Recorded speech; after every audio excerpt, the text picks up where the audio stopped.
नमस्कार मंडळी, कसे आहात? आय होप तुम्ही सगळे मजेत असाल आणि मजेतच असायला पाहिजे. तर आता इथे तुम्ही बघू शकता, काल चा ब्लॉग तुम्ही बघितलाच असाल. आम्ही सकाळी 4 वाजता आलो घरी आणि त्याच्यानंतर मग थोडा आराम केला आणि आता तुम्ही बघू शकता की बाहेर नांगरणी चालू आहे. आणि मी तर खूप वर्षानंतर हे सगळं बघते, कारण ह्या सीझनमध्ये ना स्कूल कॉलेज वगैरे असल्यामुळे आपल्याला गावाला जास्त यायला भेटायचं नाही. त्याच्यामुळे आता मी सुट्टीच्या निमित्ताने का होईना पण हे दृश्य बघायला भेटतं आहे. खूप छान वाटतं आहे आणि तुम्हालासुद्धा बघून खूप मस्त वाटत असेल. तर नांगरणी करून मग आता पेरणी वगैरे होईल. तर ऑलरेडी पावसाला सुरुवात झालेली आहे आणि पहिला पाऊस चालू झाला की मग या सगळ्या गोष्टी चालू होतात. तर खूप छान वाटत होतं आणि मी ॲक्च्युली चुलीच्या इथून हे सगळं शूट करत होती. तर म्हटलं तुमच्यासोबतसुद्धा बघावं आणि खूप वेळ मी तेच बघत होते की एकदम मनाला ना असं एकदम प्रसन्न वाटत होतं. आणि आई आणि पप्पा आणि देवांग खाली गेलेले आहेत, म्हणजे इथे जिथे नांगरणी चालू आहे ना तिथे आमचा फणस आहे. त्याच्या बाजूला सगळी काजूची झाडं लावलेली आहेत. तर सगळ्यांना खत वगैरे किंवा खड्डे ना खणून ती माती वगैरे सगळी व्यवस्थित केली जाते, म्हणजे पूर्ण वगैरे केला जातो त्याच्यामध्ये, जेणेकरून झाडांची चांगली वाढ होते. तर ते सगळं काम चालू आहे. तर आम्हीसुद्धा आता तिथेच चाललो आहे.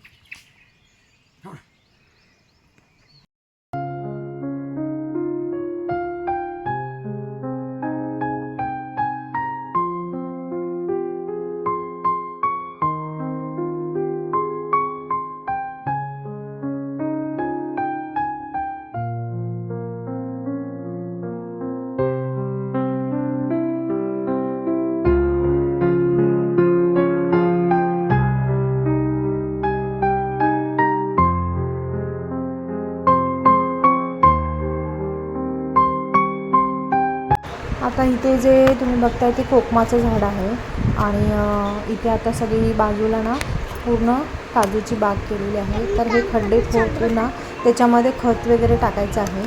तर आणि हे सगळं इकडे ना हळद वगैरे सगळं लावलेलं आहे. हे जे असे आडवे तुम्हाला दिसत आहेत ना, ज्याच्यावर पालापाचोळं टाकलेलं आहे सगळं, तर ते हळद लावलेली आहे आईने. तर इथे पप्पांना देवांगसुद्धा मदत करतो आहे खड्डे खणायला. तर देवांगला नेहमीच ही सगळी कामं करायला खूप त्याची उत्सुकता असते. तर तो आई पप्पांसोबत बघू शकता कसं त्यांचं चाललेलं आहे काम.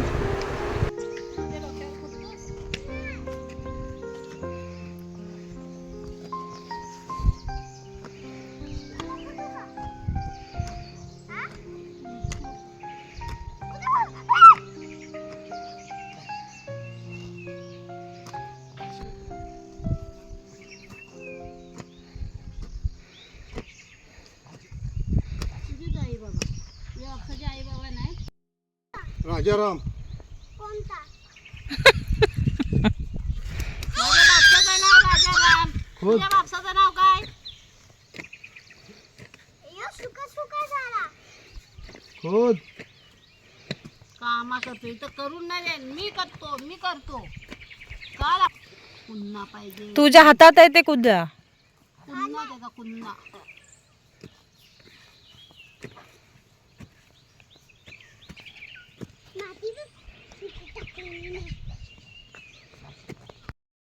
मी त्याला मारतो.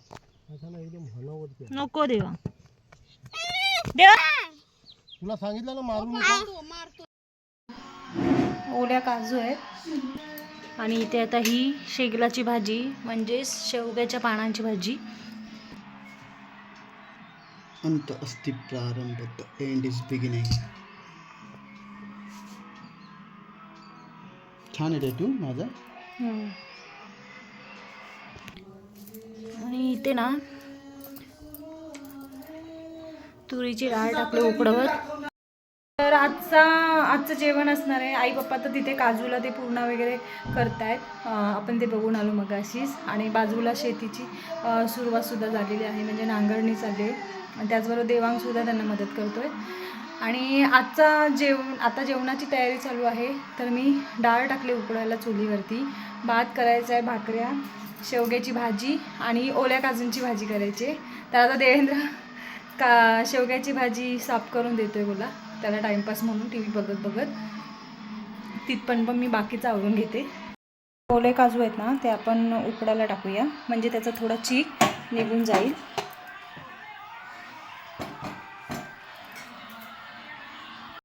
अजून जी झाडाला आता उरली सुरलेली आहेत ना तीही रातांबे म्हणजेच कोकम.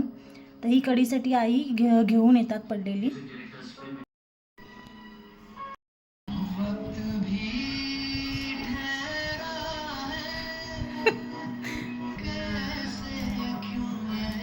ते नाही छोटे छोटे घे का, हां ते राहणारच.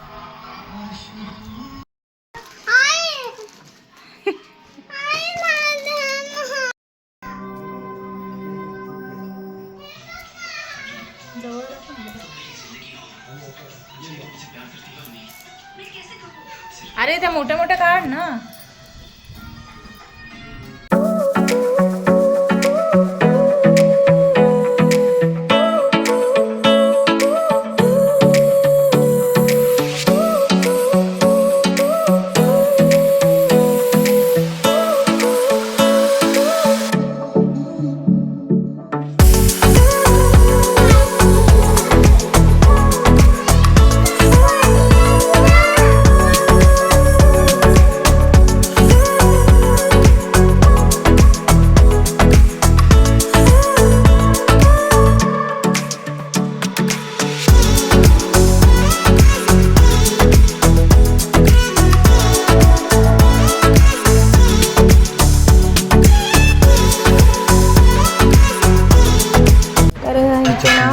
भाकरी आणि आम्ही काल येताना ना आम्ही घरी म्हणजेच मुंबईला बोंबलाची चटणी बनवली होती. तर ती उरली होती तर मम्मी ती डब्यात घेऊन आली. म्हटलं रस्त्यामध्ये किंवा तिकडे गेल्यावर आपल्याला खाता येईल गाडीमध्ये वगैरे. तर तीच इथे आता देवेंद्र आणि देवांग दोघं एन्जॉय करत आहेत. तर तुम्हालासुद्धा आवडतच असेल की असा सकाळचा नाश्ता किंवा न्याहारी म्हणतात ती करायला. आणि या दोघांचं तर नॉनव्हेज एकदम फेवरेट आहे. त्यांना रोज जरी तुम्ही सुकी मच्छी मटण वगैरे दिली तरी ते लोक खाणार. काय बोलतो ना भाकरी आणि जवला नाही बोंबील हे काजू होते ते उकडून झालेले आहेत. आता हे सोलायला घेते. आणि इथे शेवग्याची भाजी बारीक कापून उकडायला टाकली. आणि डाळ सुद्धा आपली आता उकडलेली.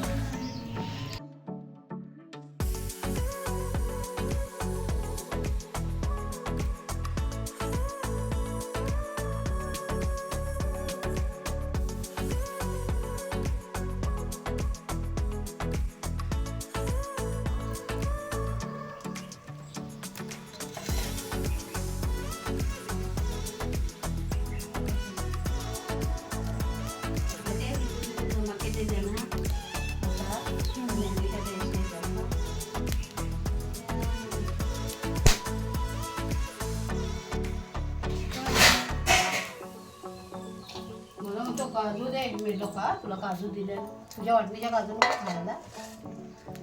मग ते आणले त्या भाजले त्या आहेत तशाच. त्या पहिल्या होत्या ठेवल्या त्या फोडून बटाटा पुरत तुम्हाला.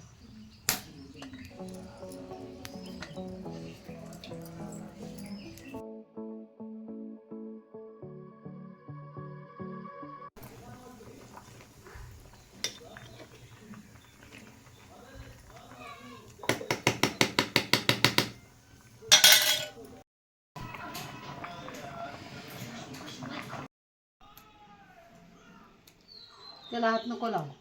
चिकन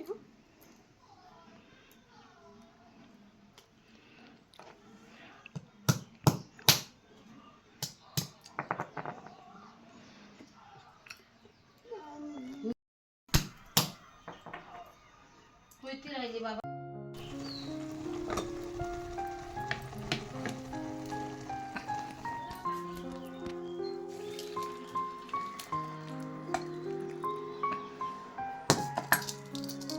तर आता इथे ना जेवणाची तयारी चालू आहे आणि पहिली आपल्याला काजूची भाजी करून घ्यायची आहे. तर काजू बघितले की थोडेसेच होते, मग त्याच्यामध्ये म्हटलं एक बटाटा टाकून घेऊया. तर फोडणीला आपण रेग्युलर जसं आपण भाजी वगैरे करतो ना तशीच असते, फक्त थोडीशी घट्ट करायची होती किंवा जसं तुम्हाला रस्सा भाजी पाहिजे तशी खूप छान होते. तर फोडणीला ठेचलेला लसूण, त्याचबरोबर कढीपत्ता, कांदा हे सगळ्या गोष्टी टाकायच्या, मोहरी टाकायची पहिली आणि जे आपलं वाटण असतं ना, तर आमच्याकडे कांदा खोबऱ्याचं जे काळं वाटण बनवतो आम्ही चुलीवरती भाजलेलं वगैरे, तर ते वाटण आपण त्याच्यामध्ये घालायचं आहे. तर जसं आपण चिकनचा रस्सा वगैरे बनवतो त्याच प्रकारे सुद्धा काजूची भाजी होते आणि खूप छान लागते खायला. तर इथे बघू शकता मी बटाटा आणि काजू एकत्र केलेले आहेत. फोडणीला लसूण वगैरे थोडासा खरपूस होऊन द्यायचा, त्याच्यानंतर मग आपल्याला कांदा वगैरे टाकून लाल तिखट, हळद, मीठ आणि आपल्याला जे आपलं काळं वाटण आहे ते टाकायचं आहे. त्याचबरोबर मी इथे आता शेवग्याची भाजी बनवायची तर त्याची तयारी आणि डाळसुद्धा फोडणीला टाकून घेणार आहे. तर त्यासाठी जेवढं आपल्याला लसूण वगैरे लागतो तर ती सगळी तयारी चालू आहे.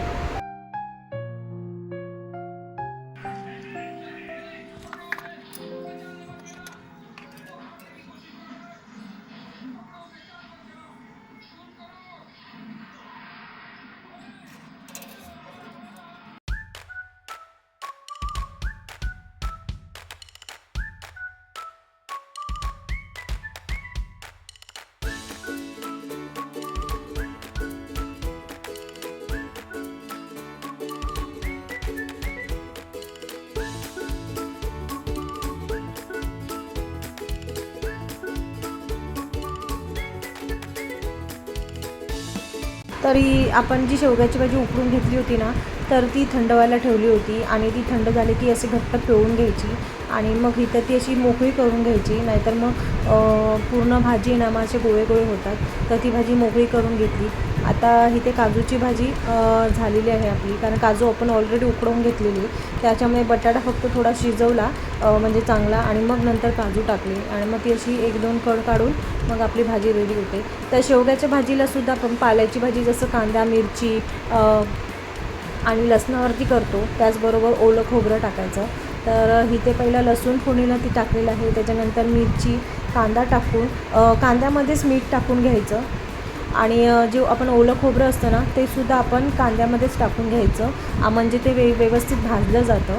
नंतर मग काय होतं, भाजीवरून टाकल्याच्या नंतर सगळं चिपकलं जातं. तर इथे आपली शेवग्याची भाजीसुद्धा जास्त शिजवायला लागत नाही, कारण ऑलरेडी उकडवलेली असल्यामुळे ती अशी 2-3 वेळा फिरवली की मग व्यवस्थित होते. त्याचबरोबर गोडी डाळीची तयारी केलेली आहे. गोडी डाळीलासुद्धा नेहमी मी तुम्हाला सांगतेच की मी कशी बनवते. तर लसूण गोडी डाळीमध्ये तो मेन इन्ग्रेडियंट आहे.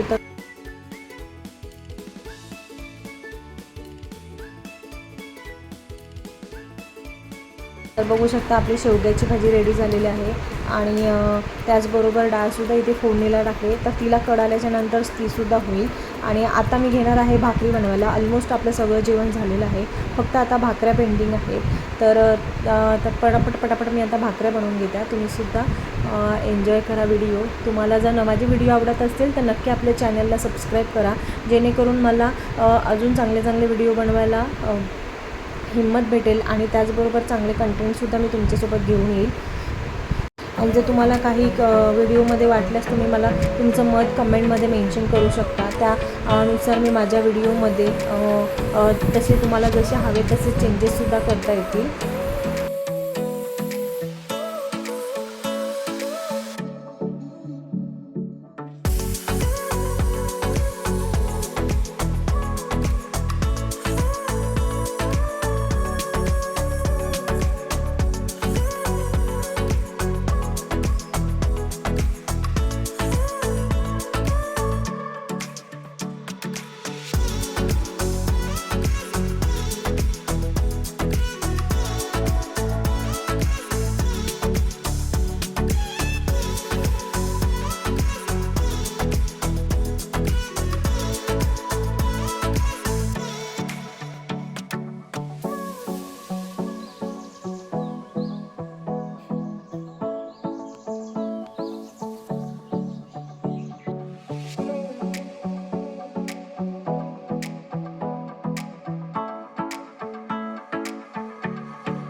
पाऊस आला.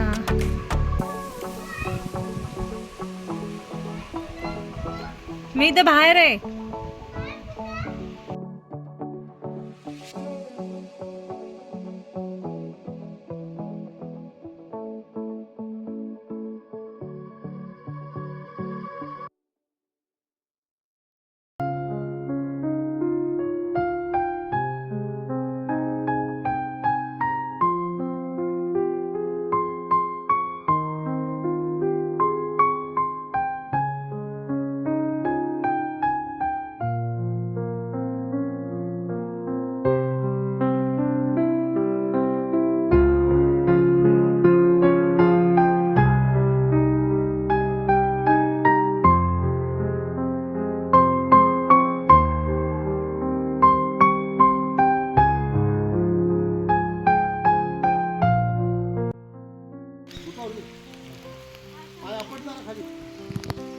तर आता दुपारचे 1:45 झालेले आहेत आणि सगळं जेवण वगैरे तुम्ही बघितलं. त्याच्यानंतर जेवण वगैरे सगळं घरातलं आवरून आम्ही चाललेलो आहोत खेडला. भरणा नाक्याला जायचं आहे आपल्याला, कारण जे सकाळी तुम्हाला मी दाखवलं ना सगळी झाडं खतून ठेवली होती, तर त्यांना आपल्याला खत आणायचं आहे. तर त्यासाठीच आम्ही चाललेलो आहोत. तर खताची फॅक्टरीसुद्धा मी तुम्हाला दाखवेन. जर आतमध्ये जायला भेटलं तर आतमध्ये जाऊ आपण, किंवा बाहेरून मी तुम्हाला दाखवेन. आणि भरपूर जाण्याची नदी बघू शकता किती भरली आहे. म्हणजे आता पाऊस थोडा नॉर्मल होता, जास्त नव्हता, पण पुढे पुढे तुम्हाला समजेलच की आता आम्ही पुढे काय करणार आहोत. आणि दुसरी अजून 1-2 कामं आहेत तीसुद्धा करायची आहेत. तर पुढच्या व्हिडिओमध्ये मी तुम्हाला सांगेलच की आम्ही खत आणायला आत्ता तरी खत आणतो आहे. त्याच्यानंतर मग आपल्याला जायचं आहे नर्सरीमध्ये. तर नर्सरीमध्ये आम्ही कशाला जाणार ते तुम्हाला नेक्स्ट व्हिडिओमध्ये कळेल, कारण ह्या व्हिडिओमध्ये सगळं एकत्र दाखवलं तर व्हिडिओ खूप मोठा होईल. त्याच्यामुळे मग आपण नेक्स्ट व्हिडिओमध्ये बघूया.